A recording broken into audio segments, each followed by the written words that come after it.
When creating music, balancing time and quality is everything. And in this video, we will cover 6 of the most essential tips and tricks that will save you time, but also level up the quality of your tracks. Trust me, some of the tips in this video will save you a lot of time in the future. But before we begin, please consider subscribing and giving a thumbs up, as it will greatly help out the channel. Let's begin.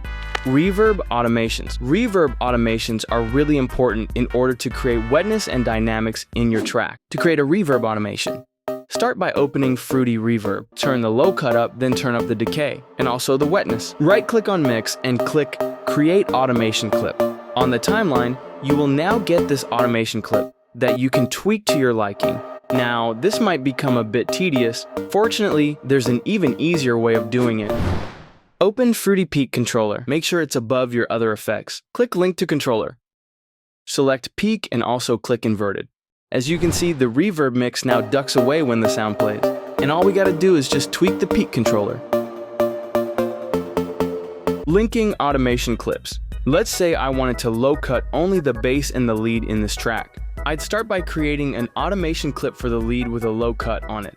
But instead of creating another separate automation clip for the bass, I can right-click on the low cut knob, except now I can actually click Link to Controller instead, and then link it to the previous automation clip that I made. Now, this equalizer will behave exactly like the lead equalizer.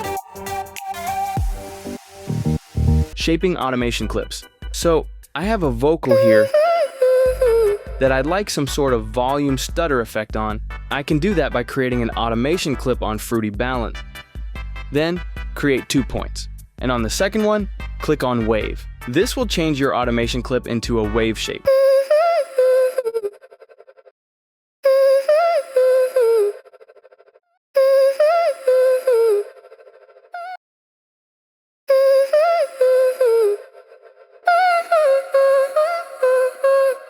And as you saw, there are also more shapes you can choose from, like pulse, for example.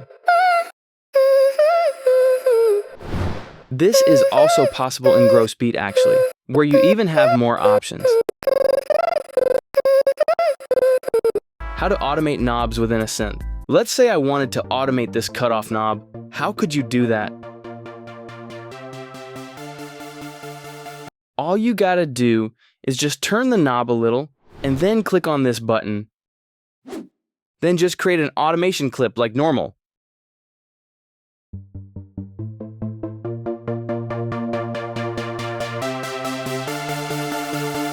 A clever way to speed up your workflow is by using MIDIs. This is a fantastic way to start your ideas. You can either have your own MIDIs, or you can get hundreds of MIDIs on our website, soundschoolmidis.com. I have our MEGAPACK here, with over 200 MIDIs that I can just drag and drop into my track to spark inspiration. All I gotta do is just drop the MIDI in and then choose a VST. And the good thing about MIDIs over samples, for example, is that I have the freedom to tweak it to make it even more unique.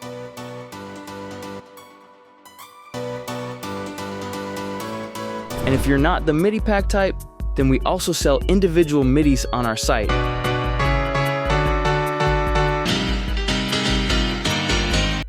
You'll get information about the VST, preset scale, BPM, and much more on all our progressions. Go visit soundschoolmidis.com to get hundreds of creative and melodic MIDIs. Next up is panning.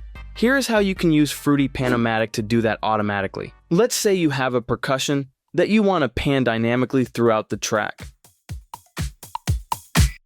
All you gotta do is open Fruity Pan-O-Matic on the mixer.